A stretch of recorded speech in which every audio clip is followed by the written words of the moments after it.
boys, it's your girl Natasha Lewis. Do you know what today is? Let's talk about it. Hey. Panel discussion.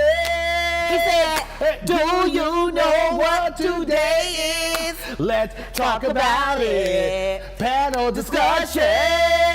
Y'all know what time it is. Listen, it's a panel discussion talking about the father perspective of blended families. The father's perspective Come on. on blended families. Come on, we ain't Y'all talking about already God. know that's hard. We ain't talking about God, Stashi. Although we love him, holiness is what I long for. Come on, we talking about. But that's not what we're talking about What right we now. talking about? We are talking about the father's perspective Men. on blended families. Oh, my Because you goodness. know we always be talking to women, be like, girl, what you think about this? But it's rare that we get the men together to talk about it. And that's what I love about PD.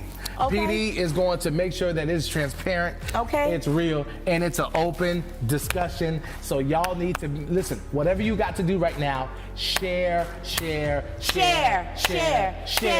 Come on. I know that's I right. know you eating tacos right now. Is it Taco Tuesday? Is it? I don't know. I don't know, but I'm hoping you're eating tacos and get ready to enjoy this conversation. I know that's right. It's about to be lit. What are you looking forward to? I'm looking forward to hear a man's perspective on what they think about blended families. Because like I said, I always hear women talk about, girl, yes, he got that wife over there, ain't treating my daughter right, got treat my son right. We always have women talking about it, but I want to hear a man's perspective. No, that's real, because a blended family, I can imagine blending. You're talking about taking something here, taking something there, bringing it together, and figuring out how that works. And I'm truly an advocate when it comes to men because I feel like women go through a lot, but I feel like men have a weight that is unseen by women. Come on. In carrying the burden of being a father, a husband. Yeah. I feel like sometimes I think men are a little bit closer to God because they were made first. We were the rib. A good rib, might I add. Oh. But Listen, you got 2 minutes left to like, comment, subscribe, share. Tell your friends, you better share this conversation because ladies, enough of that gossiping, fellas, enough of that talking. Let's hop into the discussion. Y'all ready? And see what's really happening. let's go. Oh, let's roll. Let's go. Boom. Boom. Hey, we're so excited at this opportunity that we get to share with you a conversation you've been wanting to hear. It's going to be live, epic, entertaining, edutaining, and educated.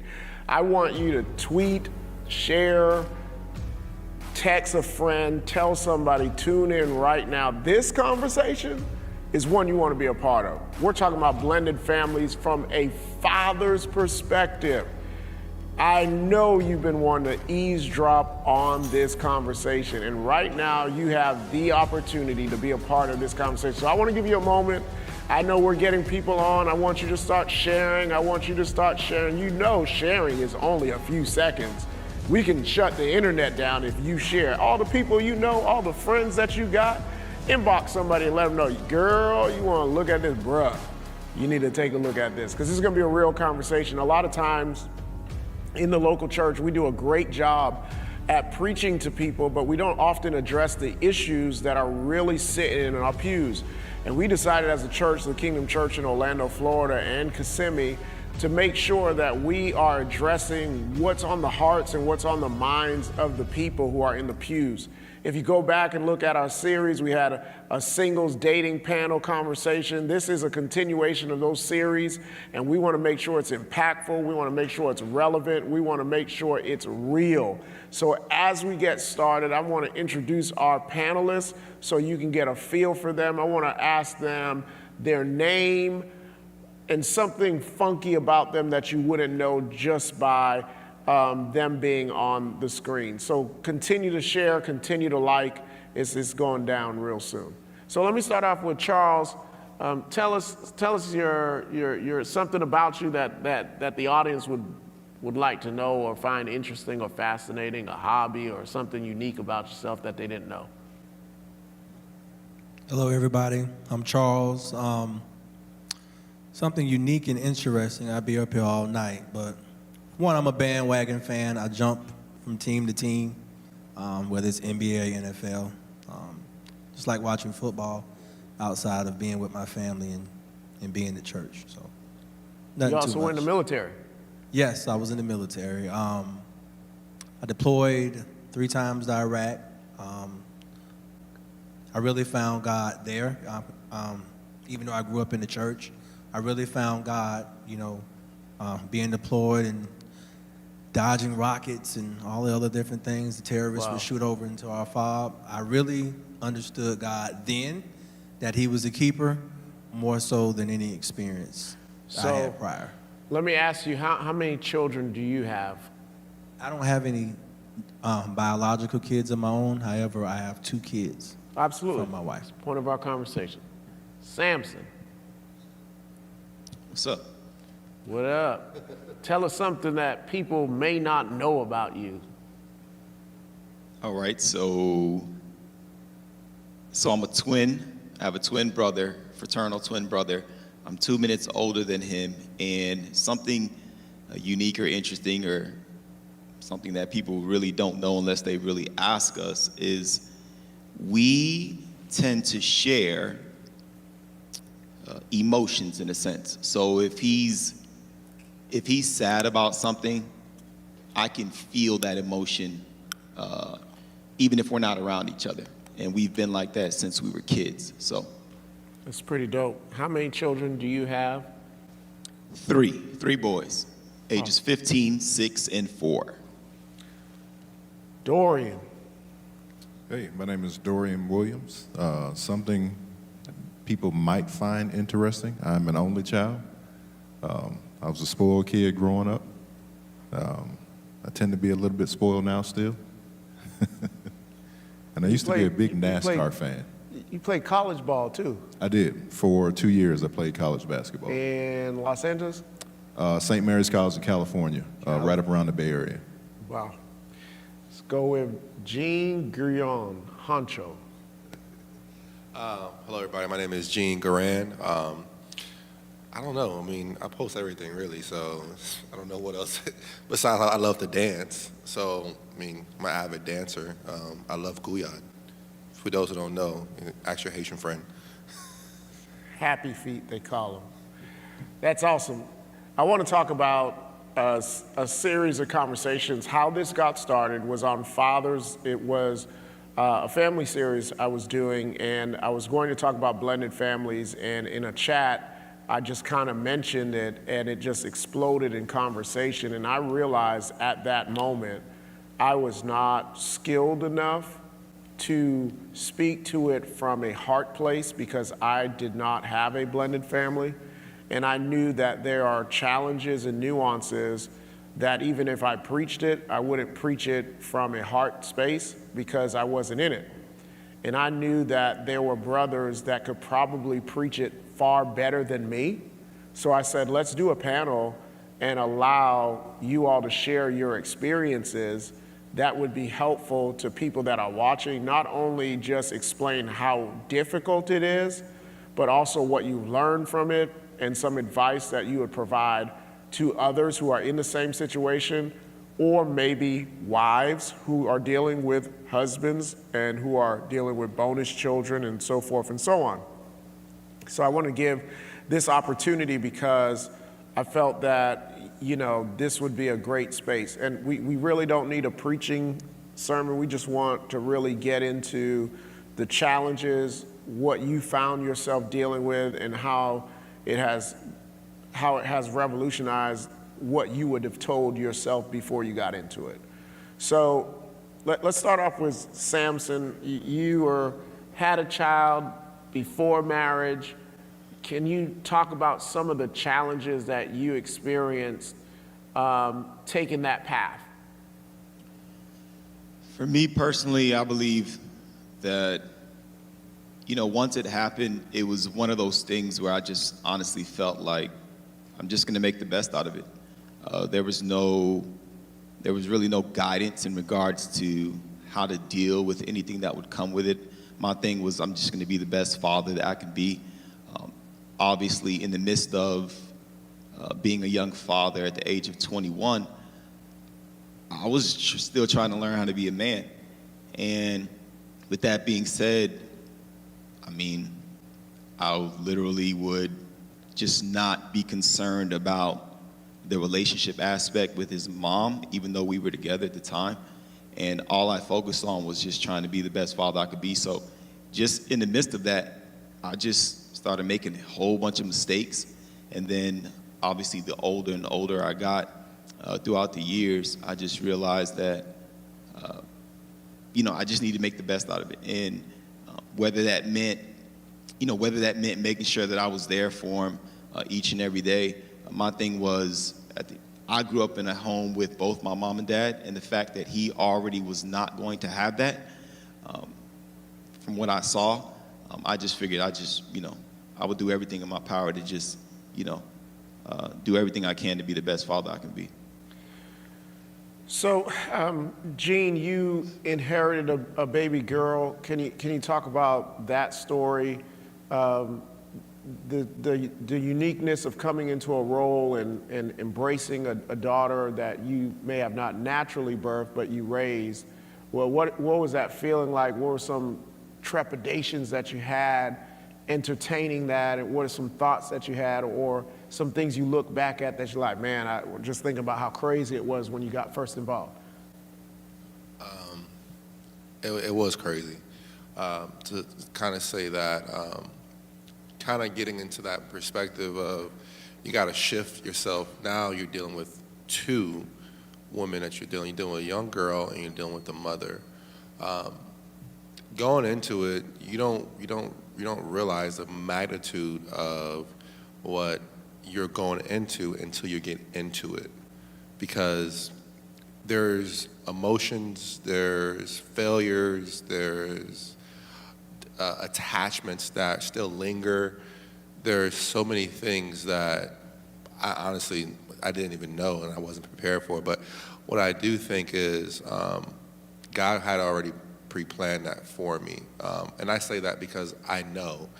Because if you would look at me and my daughter, you couldn't tell she was my daughter. And there's people watching this now might be like, wow, I never knew that.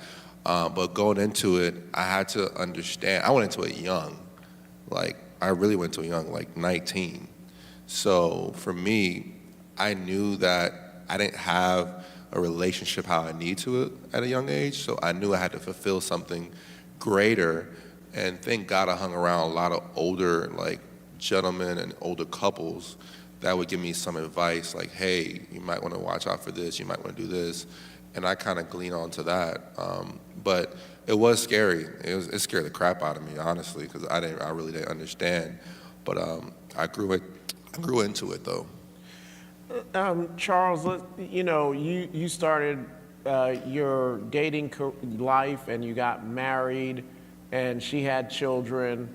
What are some of the unique things you found when you were being a dad that didn't birth them? What were how did you feel like Father's Day? Did you feel included, or did you feel like, man, I'm just kind of on the outside looking in, or have you just accepted that, hey, I'm not their natural dad, but I'm going to do the best I can in the position that I have?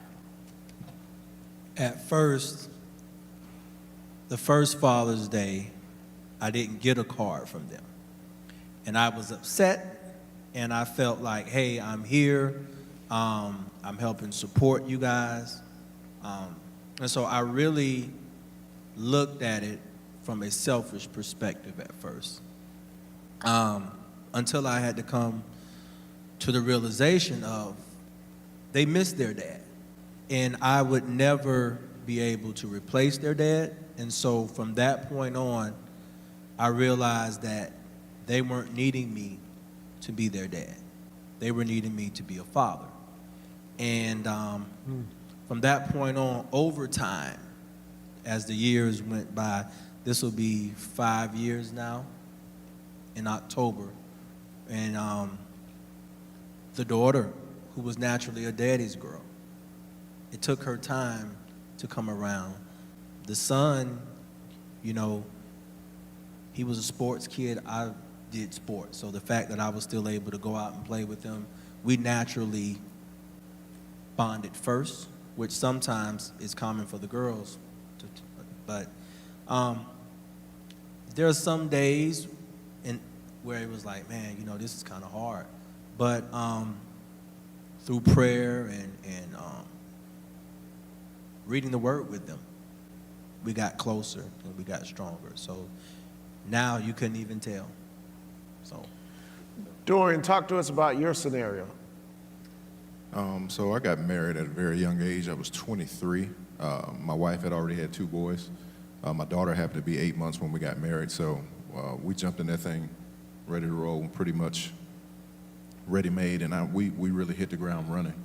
So something you mentioned, you said looking back, what would you tell your younger self?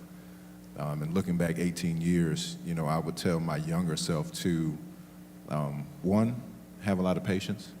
2, your mindset and your perspective doesn't always need to prevail. And 3, you can attract a lot more with honey than you can with vinegar. I look back on some of the, I don't want to say decisions, but some of my mindsets and my perspectives weren't always perfect in what they should have been. And I think I parented from the standpoint of I'm a provider and I'm protecting, and not a whole lot from guiding and building and growing and preparing. So with the 2 boys, did you help raise them, or were they already grown, or how did? No, I did, yeah. So Karen and I got married. They were 7 and I want to say 13 at the time. So I was around pretty much for a long time. Good thing about that is their fathers were both amazing. So they both had their fathers in their lives and would go back and forth. So it was very well. But So let me pivot. So your children had a father figure already there. So you didn't have to fill that void per se. How was that adjusting to knowing that they had a dad and I'll never be that dad? it was a bit of an adjustment, but there was also some comfort in knowing that they both had relationships with their father, so they both had something that I couldn't give them, especially at a young age looking back now. So it worked out well. I think it really benefited me and actually gave me some time to learn a little bit more and be a better father figure as I got a little bit older. Gene, your daughter, she may have not had her dad around, so how was that like, holding that discussion with her? Like, did you have conversations about who her dad was? Did you know her dad? How did that work with your world of learning and framing how to be a man and then dealing with the fact that your daughter doesn't have a dad? And how long did it take before you actually heard her call you dad? Oh, wow. That's a packed question. I would say this. I got my daughter, when we got together, I got together with my wife. She was already young. So at some point, she was a little bit confused. She couldn't make the distinction between me and her dad. But for me, her dad was out the picture. He was never there whatsoever. So I believe she was 2 or 3. No, she was 2. And I got with her. I got with my wife when Sierra was 3. So she didn't really understand. It took her a while. It's not till when she went to school, had 2 different last names, that's when it was like, whoa, what's going on here? And then she still didn't ask a lot of questions until later on, till middle school. But I'll say this was very funny. Actually, it was funny, and I was pissed at the same time. At school, the school would call me, and they would say her last name, and thinking that, I was like, no. So it was a lot of those type of things that I had to kind of deal with. But my daughter naturally wanted a father. So God bless me. I didn't have that. I didn't have the backlash. I didn't have anything. She yearned for that. So when I came in the picture, I just really just filled the role that she needed. Till this day, she called me dad like within 6 or 7 months. She was like, hey, Dad, that was it. And I picked her up from school. I did everything a father would do. There's some things that I would change had I known back then that I could have prepared myself mentally, but I was 19. So, 19, trying to figure out life, managing business, whole bunch of stuff. So for me, it worked out well. I love the experience. I wouldn't even change it. There's some things that I would have done within myself, but she needed that, and it blended in perfectly.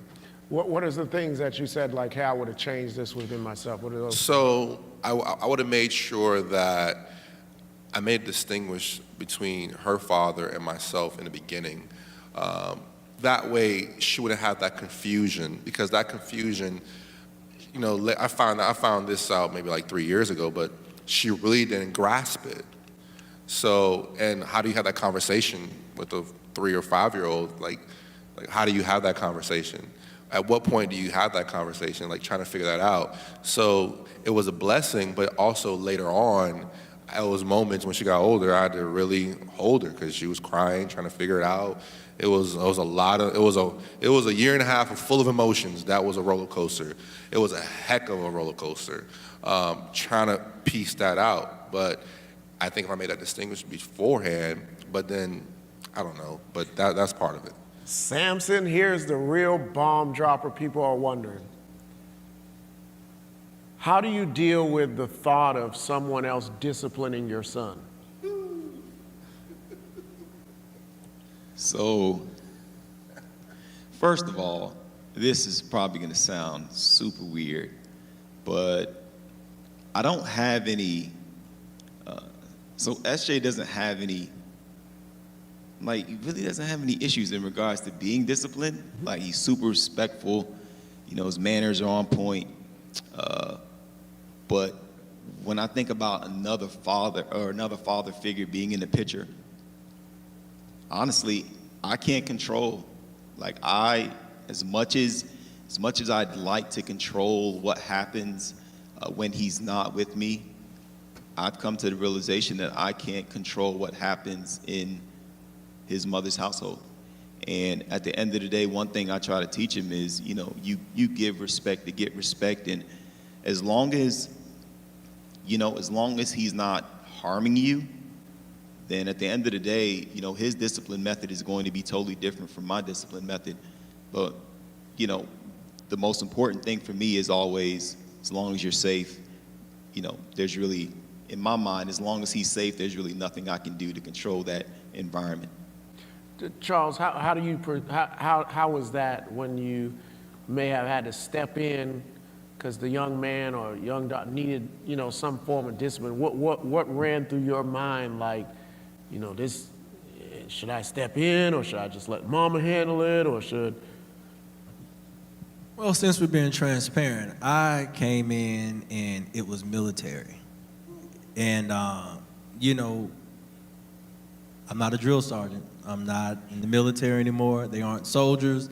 They've never been to basic training. So there was, so I've never put my hands on them. There was a little conflict at first. So my advice would be for men to, you go into this relationship, let that parent discipline at first and just kind of play the background, because you're coming in and these kids don't even know you love them. So looking back on that, that was something that I would not advise anyone to do. No matter how much it might bug you or irk you, let them handle it. And then once you've built up a rapport with those kids and they trust you, then you can come in. Or if it's something that she can't handle, then she comes to you. Because, you know, for the most part, for me, I married her because she was a fit mother. And because she was doing a great job with the kids and they were mannerable. So they're not disrespectful, never yelled at me, never cursed, never did anything out of the way outside of being normal kids. So let her handle it, because they're going to listen to her quickly before they listen to me. Now it's a little different because, you know, it's been 5 years. But at first, for any guy who is interested in a woman with kids, no matter how much of the man you are, or let her handle it. Let her handle it. And then once they get adjusted to you, then you add your 2 cents in. It's beautiful. Dorian, how was it coming into the fact that there are 2 children that are already there? What's the mindset of a husband now married to someone who has children prior? Like, was there levels of insecurity, or like, what would you say to the brother who's wrestling with that? Or is that a non-factor? It's like, hey, man, I'm here, this is what I got to do, and this is what it is. For me, there were some levels of insecurity, but at the same time, like Charles said, I knew the woman that I fell in love with, and I knew the commitment that I was making to her, I was making to the boys as well. So once I had my mindset on that, there was no more second guessing or anything. I was head in and ready to go for it. So second part of that question, I mean, advice I would give someone that's sitting in my shoes then, that's sitting in that position now, would be to just really be honest with yourself and know what you're getting into. Have the honest conversations. Set the expectations on the table and talk about those things. And once you get a clear, perception of where you want to go and you two are together, man, go for it. So how is it like bringing your children, they're all your children, but bringing your children with previous children, how do you navigate those waters of relationship? I still don't have the answer for that. Karen and I walked that thing together. There's a natural tendency, of course, for a mother in that situation, looking back, to be really protective of your children, rightfully so, because now we're all in the household together. Right. So now we're a family together. So, Karen and I just walked that thing together. We were each other's strength, and when difficult times arose, we had a lot of honest conversations. There were some challenges as well, but we just had to really look at what we were trying to do, what we committed to each other, and what we were trying to build, and just work off of that. Y'all, I'm about to hit this as an open question. How do you deal with paying child support to a mother that you're not with?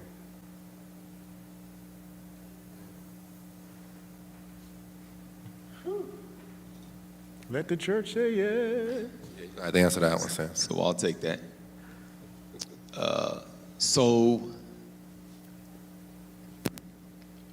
there's no way around it. I mean, I would tell any young man, any man that would ever have to go through the court system, through litigation or whatever the case may be, to have to pay child support. There's no way around it. You're not going to duck the system. I mean, obviously there's loopholes that, a lot of people know about, but at the end of the day, the only way to truly get the rights that you have as a man is to go through the system. I mean, yes, you can have those conversations with your child's mother in regards to how much time he or she spends with you.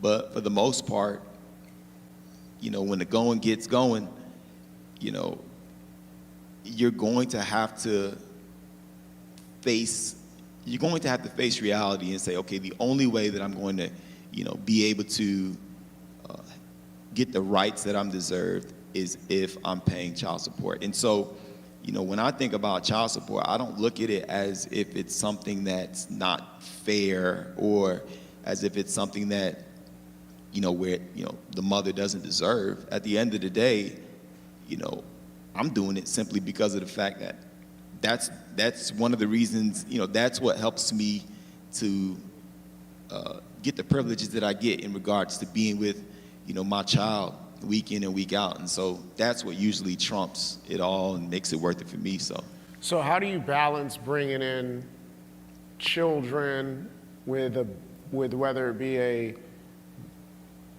former baby mother, or how do you balance that with the spouse that you currently have so that everyone's at peace together? Because that may not be her first child. You may not have had a first child with her, but yet you have a child that she has to warm up to and love because it's your child. what's some advice that you'd give to people to help support their spouse who's like, yo, I married this dude, I really like him, he's got kids, we don't have no kids together, we just started having kids. How would you encourage her to love the son to where it's pleasing to the father? So one, she's got to be willing to do that. When I say that,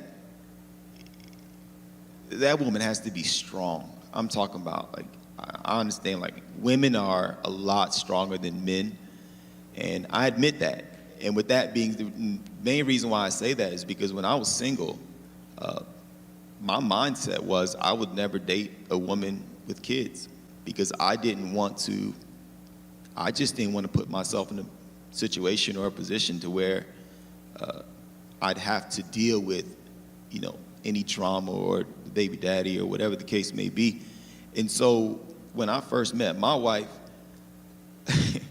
I was like, hey, I have to be honest with myself. Like, it's not what I'm looking for. And so I totally get it if you would not want to carry on, in conversation with me because I have a child.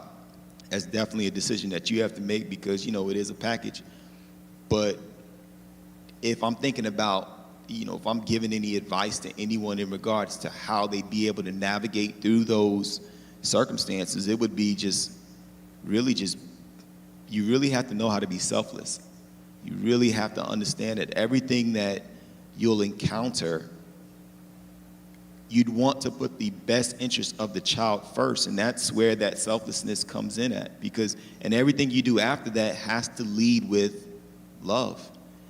And so obviously over time, the relationship that, the mother would build with the child, it will flourish, but the only way that happens is one, just being selfless, two, being patient, and three, leading with love.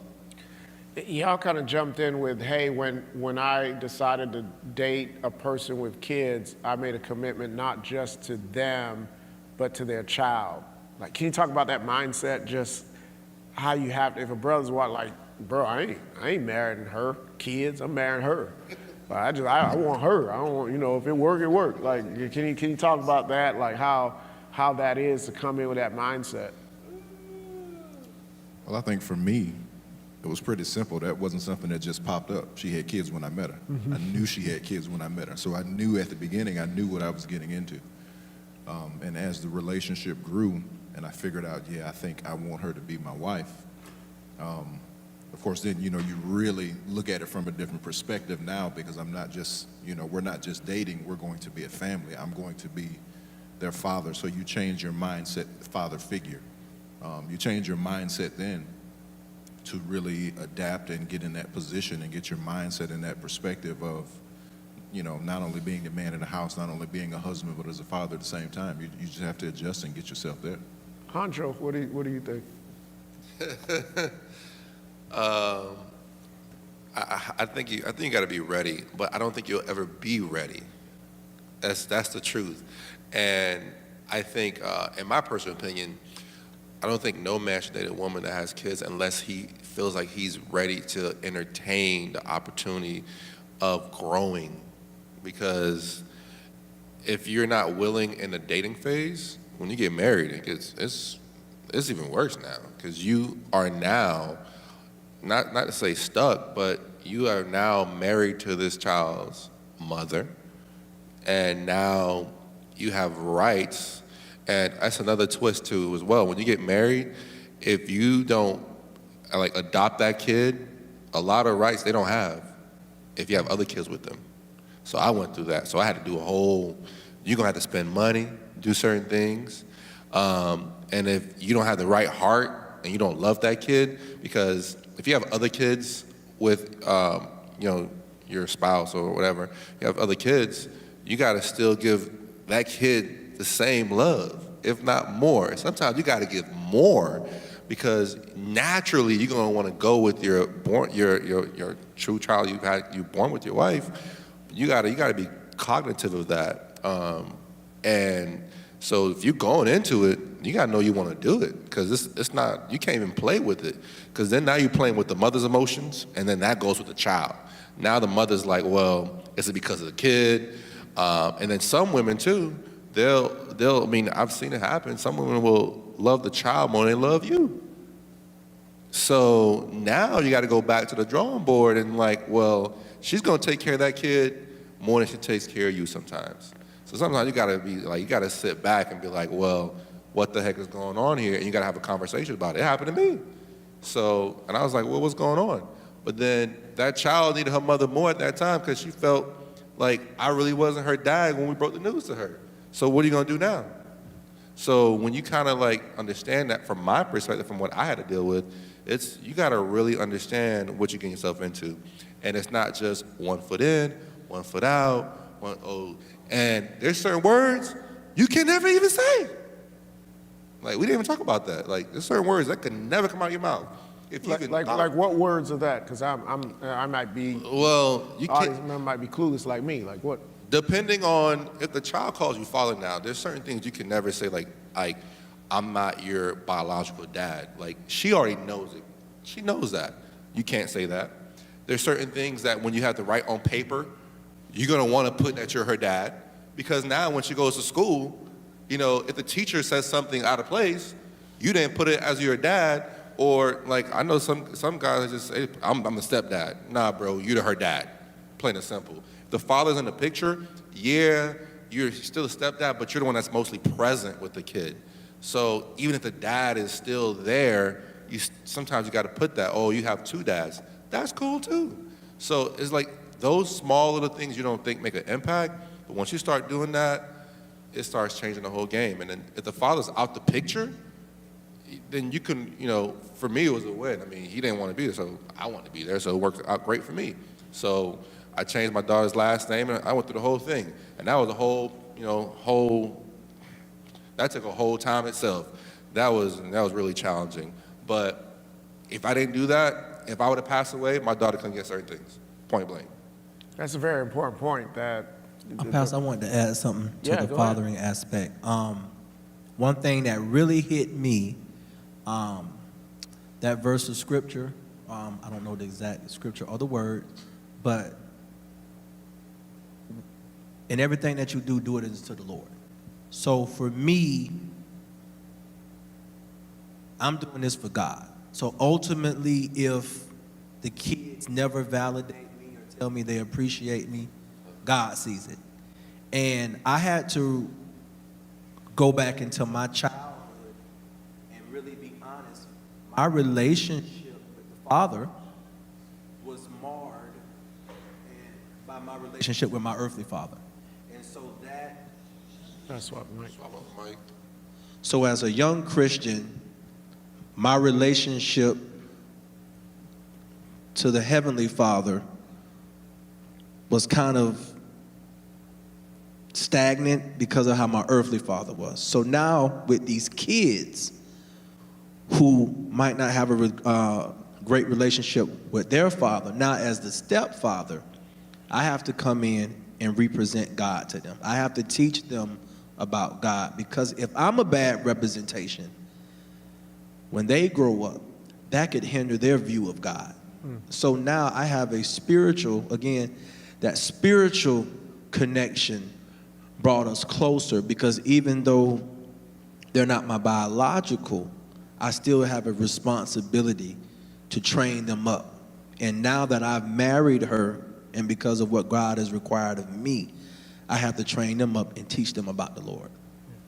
Hey, I hope you've been blessed by this. It's not a church service, but it is a service to you. We produced this, we made this to be a blessing to you. I want you to give towards what we're doing. We have on the screen the ability to give electronically. I want you to do that right now. It's rolling right through the screens. I know you're enjoying this. I know you respect what we're doing, trying to bring you content from a Christian perspective that we daily talk about as water cooler conversation.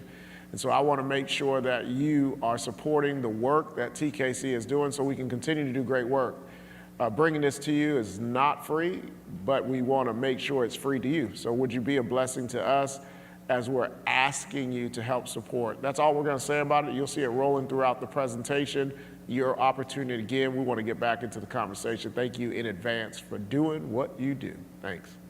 So I want to throw this out there because it's a big question.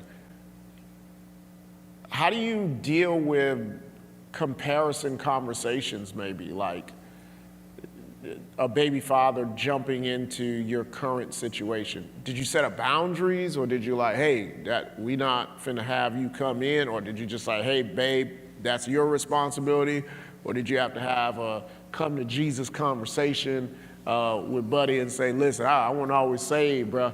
You know, 33rd has seen me a few times, right? So I don't know how did you manage that convo?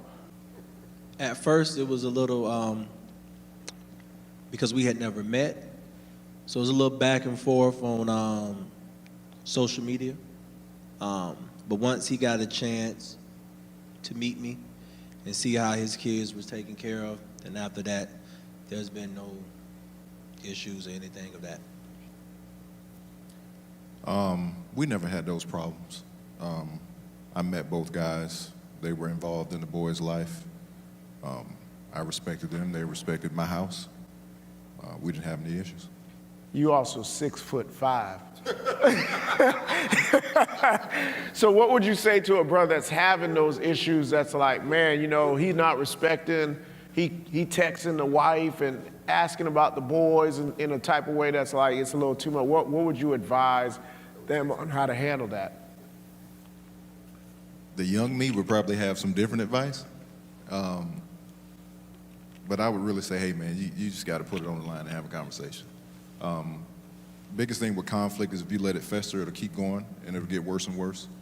So just get to a neutral position, have a third party involved, something, but have a conversation and put it all on the table. Because if you're just letting it go and having conversations through your wife and, you know, having conversations through the kids, you know, that's not going to work. Yeah. So let's be men, let's sit down, let's put it on the table.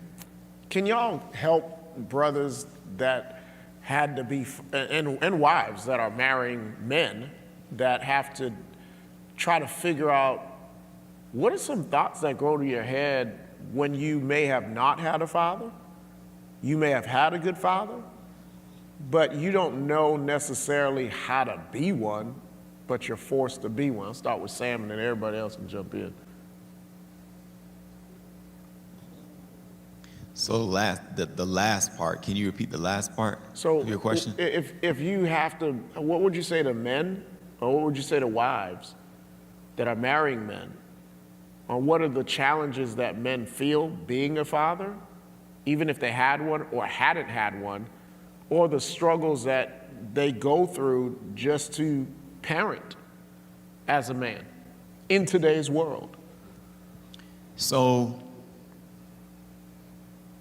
one thing that I've noticed is, you know, as a father is examined under a microscope, man. And, you know, in the midst of that, you're trying to do, you know, you're trying to do the best that you can. And obviously, no one is perfect. We all gonna make mistakes. You know, obviously, we'd like to learn from them. But for the most part, when I think about even a blended family or just parenting in general, there's going to be conflict. There's no way around that. There is going to be conflict. You know, you're talking about a father's personality, the wife's personality, the baby mother, the baby father's personality. You know, you're talking about the kid's personality.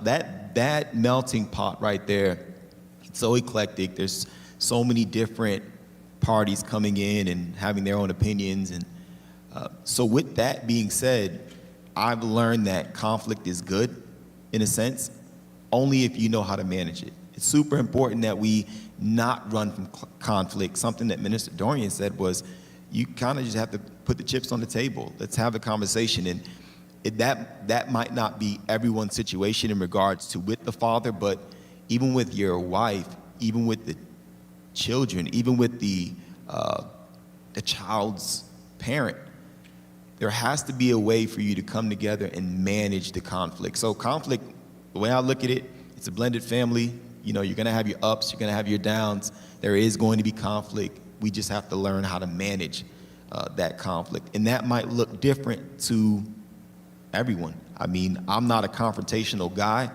but I'm a type of person that, like, I need to have a conversation. I need to be able to, I'm very expressive, and I have to have a conversation. And whether you agree with what I'm saying or not, I just think that as long as you know my stance and where I land in regards to certain things, then it pushes the envelope forward. So my question deeper is, how was it having SJ not necessarily having a manual, but you got to step in and be a father? Like, what would be some thoughts that would surprise someone who's looking on the inside on the challenges of being a father for the first time?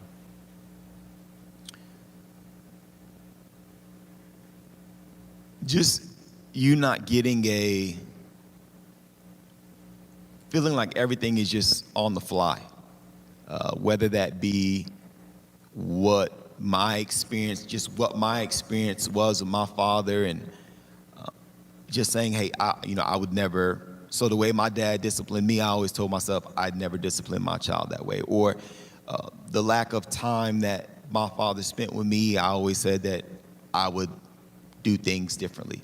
And it's not to say that I didn't have a wonderful father, because I did, but when you're young and you're a new father and you have this boy, you're thinking to yourself, oh yeah, I'm gonna groom this boy's gonna be just like me.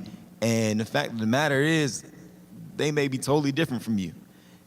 But at the end of the day, like, you just need to understand that the way you parent that child, the way you show that you care and that you love that child, is by pretty much showing that child that you're going to be there for them physically. It's not just monetarily, not just from a fiscal standpoint, but just you being there physically. And sometimes that may mean you doing something that, you might not be interested in. But because your child is into that thing, you're doing everything you can to find the bond, to find the time and the value in that. And just praying and hoping that, in the long run, that child appreciates it. Anybody else? I'll say something to that. So you said in the question that from the outside looking in, going into it, from the mother or the father, I would say this for the mother side first. There's going to be some times that you're going to have a conversation with your husband or whatever situation you have currently about how to resolve conflict and how to talk about it. Because what's going to happen is sometimes the mother might have this idea of who she wants you to be and how she wants to father the child, and that's not who you are because of your experiences and things that you've been through. So you're going to have to talk and not be defensive, because men sometimes, when you start, being very defensive, we start like, well, this is not my kid really, and I'm trying to do my best, and now you're making it harder for me. I mean, men not gonna really say that, but your mind might say that sometimes, because you're like, hey, I'm doing the best I can in the situation I'm in. I mean, some people might not say that, but it's the reality, it's the truth. So you gotta be able to have that conversation and say, hey, I know you're not the biological father, however, we need to have a conversation on how we're gonna raise a child, because how I was raised, how my wife was raised, two totally different things. So I'm coming in like, hey, this is how I was raised, and there's an added pressure because it's not your biological kid, because the mother wants this. So you gotta have that conversation, and a lot of us, we just negate the conversation. We don't want to talk about it. We're just like, hey, it's just there. We don't talk about it, and then it becomes a problem. And then from the man, it's going to be some pressures that I felt, because I knew I had to provide, not just for my wife, for a child too. That pressure is no joke, because now, if I don't provide not only for my wife and the kid, now I'm looked at as bad. It's a fact. I jumped into the situation, and I got to add to it. I can't make it worse. So, you know, we always say that men, you know, we're supposed to provide and do all this other stuff. And that's what we're kind of nurtured to do. But that pressure of saying, hey, I got to make sure that this is done. Like, there was no way for me to get a 1-bedroom apartment. Bro, I had to get a 2-bedroom apartment. It's just, it's the truth. Like, there's no way around that. If I want to buy a coupe, it ain't happening. So we know that, but our minds still think like, well, man, I could have bought a coupe. But no, you can't. Because now your mind has to shift. And my mind didn't fully shift because, I mean, I went and bought a 2-door car. Like, it didn't shift fully because I was getting into it, understanding, because not only, for example, like, you know, you had a 4-door car and it's easier to go in your car all the time. Now, if your car breaks, we gotta run my car. You gotta start making those type of distinctions, like what you're gonna do, making decisions. So from that, it's challenges, but I would say know what you're getting into and know that there's gonna be pressure on you because now the stepdad, or because you're the stepdad and the real father's like, hey, you're not really taking care of my kids. And then there was times like I had to go over and above because the parents are looking at you too. It's just a reality. They're like, hey, how is this man gonna make my daughter and my granddaughter or grandson's life better? So that's an added pressure. You won't feel it until it's Thanksgiving or it's a holiday. So that's just what it is. That's what I'll add to it. Let me, and to conclude, let's ask how y'all manage holidays. Where you have a child, they have a parent, you may be the stepdad or father figure, but they have another part of their family. How do you manage that? Christmas, hey, your dad's having something and do I let you spend half the day there, or your mom's having something? I mean, how do y'all balance that? For the most part, we let the kids decide. But whenever the dad wants to see them, if it's Christmas or if it's Thanksgiving, they can go there. They spend most of the time with us anyway. They'll just come back home and open presents when they get home. I mean, it's nothing. But so far, that hasn't been a challenge. That hasn't been a challenge. Yeah, so, with my situation, there's nothing territorial about it at all.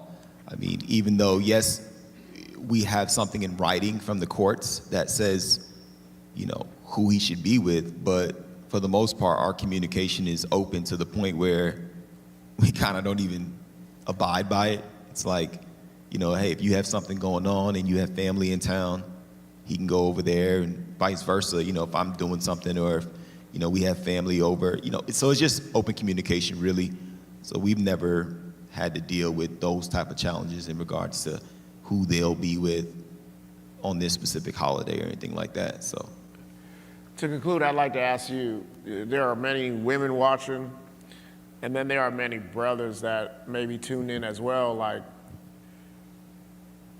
how do you navigate, in conclusion, and words of advice to fathers that are in this world that's like all judging you by what you got on, the pressure of making sure you got the bag, making sure your wife has this, making sure, you can almost just get drowned out by all of the requirements and unwritten rules that culture has about what a real father looks like.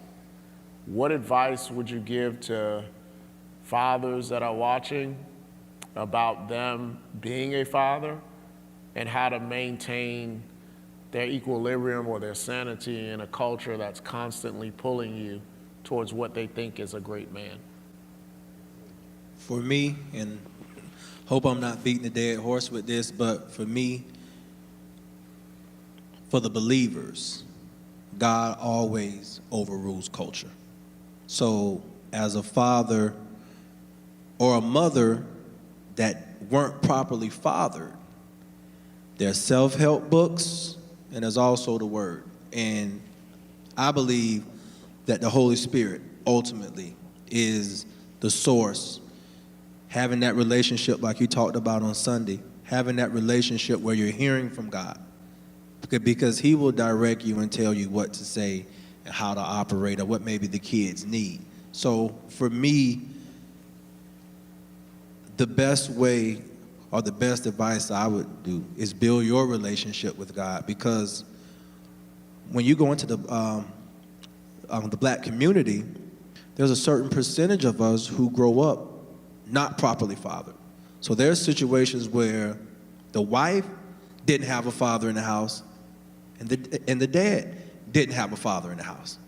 So, and the step-parents didn't have a father in the house. So nobody's been properly fathered. What do you do? And for the believer, if you're not getting self-help books or looking up how to be the best father or mother you can be, I have two things. First, relying on the word, building your relationship with God, or two, what were you missing as a child? Where do you feel like your parents messed up with you? What left you broken? What did they say to you that hurt you? That's good. And not repeat it. Because if not, and also, I would also advise counseling. Sit on somebody's couch. Have a therapist, have a mental health person that you talk to.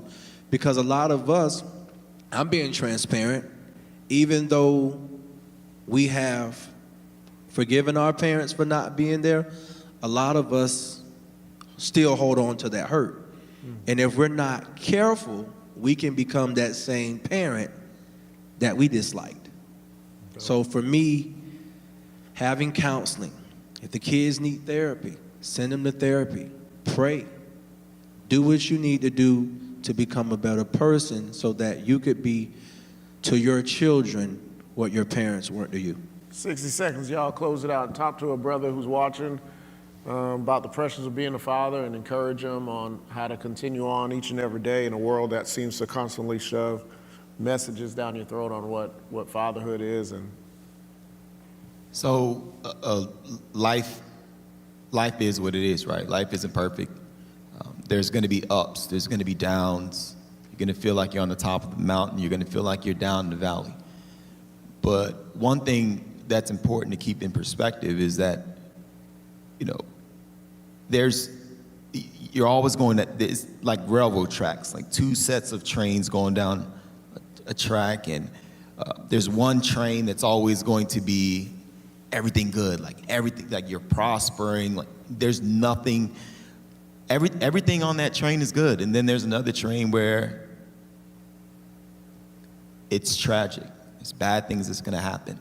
With that being said, there's going to be, you're going to be in a season where things are going to be good, and then bad things are going to happen. But you need to understand that in the midst of those bad things happening, don't forget to be thankful of the things that are going good. So with that being said, just understand that you have to pivot in life. That's what it's all about. As a man, as a young man, as a father, just anyone doing life, you're going to realize it's not peaches and cream, and sometimes you're going to have to pivot and kind of find different ways to navigate through whatever challenges you may see yourself in. Dope. I would say just find your why. Know what your why is. And also operate from the standpoint of making sure that your children are prepared. There's going to be different situations. All of us as fathers, we've all been through different situations. We all parent from different situations, but if you can make sure you're parenting from the position of making sure that your child is prepared to go out in this world one day and lead and be a young man or a young lady, and let that drive what you do. If you're married, make sure that you and your wife are on that same wavelength. Gene said something very key earlier. We all come from different backgrounds. My wife has a perspective for parenting. I came with a different perspective for parenting. Be honest about your perspectives and understand that your perspective doesn't trump what somebody else grew up with. And if you can really be honest with that, have the honest conversations, don't wait until things blow up, and then you say something that you don't mean, or your point doesn't come across because it's not being heard. It's a dagger instead of what you actually mean it to be. Have honest conversations, parent from your why, and just look at where you want your children to be as opposed to, where you were, what you didn't learn. I'm gonna keep mine simple. I'm gonna just add on to what everyone just said. I'm add on to yours, Dorian. Find out what the kids like to do, the time that you want to spend with them, and you referenced getting the bag. I get it in the culture. I say you need to get the bag too. You need to because you're gonna need that to spend time with your kids. Like you're gonna need it. I mean, it's just the reality of it. There's certain things you want to do. If you don't have it, you have to go work. So get that. Find some type of balance. Take your kids on vacation with your spouse so you guys can enjoy life together, and find out what the kids like. Simple. They want to spend time with you, spend time with them. They want you to go get ice cream with them, go get ice cream with them. Find out what they like, find some time for that, go get your money, go do it. I'm all for it, and enjoy your life. Simple as that. Heard it from the honcho. Listen, conversation is ending, but you can keep it going. Share this broadcast, tag somebody. You need to watch this, share it again. It's gonna be live. It's gonna be encouraging for them to watch. Thank you for your support financially. Thank you for all you do. Thank you for following TKC_Orlando, the Kingdom Church on Facebook. We're even on Twitter. So follow us. Take care till next time.